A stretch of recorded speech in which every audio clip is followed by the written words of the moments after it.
அன்பார்ந்த நேயர்கள் அனைவருக்கும் இனிய காலை வணக்கம். தினம் ஒரு மந்திரம் என்னும் பிஎம்சி சேனலின் காலை தியான மலரில் உங்கள் அனைவரையும் சந்திப்பதில் மிகவும் மகிழ்ச்சி. மந்திரம் என்ற வார்த்தைக்கே ஒரு ஈர்ப்பு உண்டு. மந்திரம்னா அதிலேயே ஏதோ ஒரு காந்தம் இருக்கிறது போல இருக்குது. ஆனால் இந்த திருமூலர் எழுதினது திருமந்திரம் அப்படின்னா என்னென்னு பாருங்கள். மந்திரத்துக்கு இன்னும் கொஞ்சம் ஒரு உயர்வை கொடுத்த மாதிரி இருக்குது இல்லையா? இப்போ வாசகம் சொல்லுவாங்க. ஒரு வாசகம் சொன்னாலும் திருவாசகம் மாதிரி இருக்கணும் அப்படின்னு. திரு அப்படிங்கிற ஒரு அடைமொழி எப்பவுமே அதை உயர்த்தி கூறுது. ஒரு என்ன சொல்கிறது, ஒரு பொருளையோ ஒரு மனிதரையோ உயர்த்தி கூப்பிடும்போது திருவாளர், திருவளர் செல்வி அப்படின்னு சொல்கிறோம் இல்லையா? அந்த மாதிரி இந்த மந்திரம் திருமந்திரம் அப்படிங்கிறது ரொம்ப அருமையாக இருந்ததில்ல வார்த்தை. இப்போ பார்த்தீங்கன்னா இதனோட தலைப்பும் அப்படி தான் இருக்குது. பொருளறிந்து போற்றுதலே புண்ணியம். எந்த விஷயத்தை நம்ம தெரிஞ்சுக்கிட்டாலும் அது சின்னதோ பெருசோ அதில் இருக்க உண்மையான பொருளை விளக்கத்தை புரிஞ்சுக்கிட்டு சொன்னாதான் அதனுடைய பலன் நமக்கு கிடைக்கும். அதனால தான் பொருளறிந்து போற்றுதலே புண்ணியம்னு சொல்கிறாங்க போல்.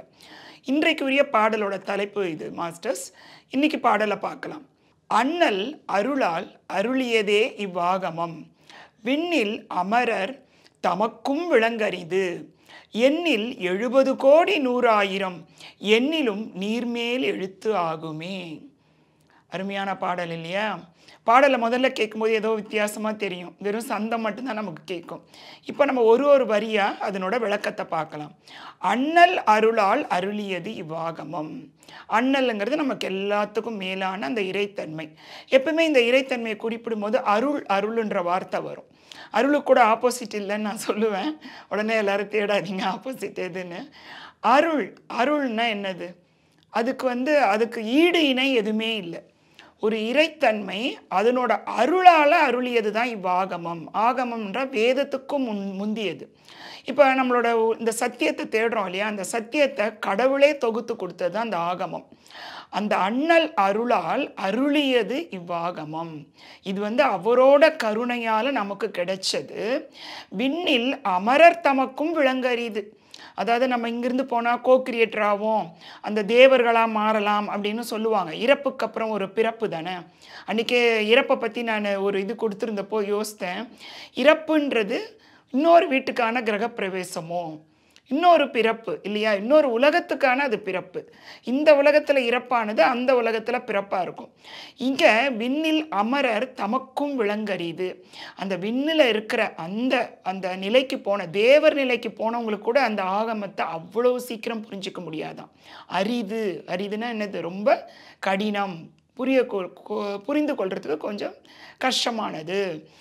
எண்ணில் 70 கோடி 100,000. அதனோட அர்த்தத்தை நம்ம நினச்சி பார்த்தோம்னா 70 கோடி 100,000. இது என்ன மதிப்புன்னு நீங்களே பார்த்துக்கோங்க. ஒரு சத்தியத்துக்கு அவ்வளோ விளக்கம் இருக்குது. எப்படி பிரபஞ்சம் விரிஞ்சிக்கிட்டே போதோ அதனோட எல்லையை நம்ம புரிஞ்சு கொள்ள முடியாதோ, சத்தியத்துக்கும் எல்லையே கிடையாது. அந்த சத்தியமும் அத்தனை மறைப்பொருள் சத்தியத்தை அதனால தான் ஒவ்வொருத்தரும் ஒன்று சொல்லுவாங்க. அவங்களுக்குள்ள தோன்றின சத்தியத்தை சொல்கிறாங்க. அப்போ அந்த 70 கோடி 100,000 நினச்சி பார்க்க அது எத்தனை, அதை என்ன சொல்கிறது, எண்ணில் அடங்காததுன்னு சொல்லிடலாம் இல்லையா? எண்ணிலும் நீர்மேல் எழுத்து ஆகுமே. இவ்வளவு நல்ல விஷயம் இருக்குது, இத்தனை சத்தியங்கள் இருக்குது. ஆனால் ஒரு விஷயத்தை நினச்சி பாருங்கள். இதனோட பொருளறிந்து நீங்கள் சொன்னால் இதெல்லாம் உங்களுக்கு அது சத்தியமாக இருக்கும். ஒருவேளை பொருளே இல்லை, சில பேர் போய் பஜனை பிரார்த்தனைன்னு ஏதோ சொல்லிக்கிட்டே இருப்பாங்க. ஆனால் அந்த சொல்கிறதுக்கான மந்திரத்தோட பொருள் அவங்களால புரிஞ்சு கொள்ள முடியாமல் சொல்லும்போது அது நீர்மேல் எழுத்து ஆகுமேன்றாங்க. ஏதாவது தண்ணி மேலே ஒரு எழுத்தை எழுத முடியுமா? அப்படி எழுதுனா எத்தனை வினாடிகள் அதில் நிலைக்க முடியாது. அந்த மாதிரி ஒரு எழுத்தாக நீர்மேல் எழுதுகிற எழுத்து எதுக்கும் உபயோகப்படாது இல்லையா? அந்த மாதிரி ஒரு உபயோகமில்லாத விஷயமாயிடும் இந்த மந்திரங்கள் எல்லாம் அப்படிங்கிறதான் இவர் அழகாக இந்த பாடலில் சொல்கிறாரு. மீண்டும் இந்த தலைப்பை பார்க்கலாம். பொருளறிந்து போற்றுதலே புண்ணியம்.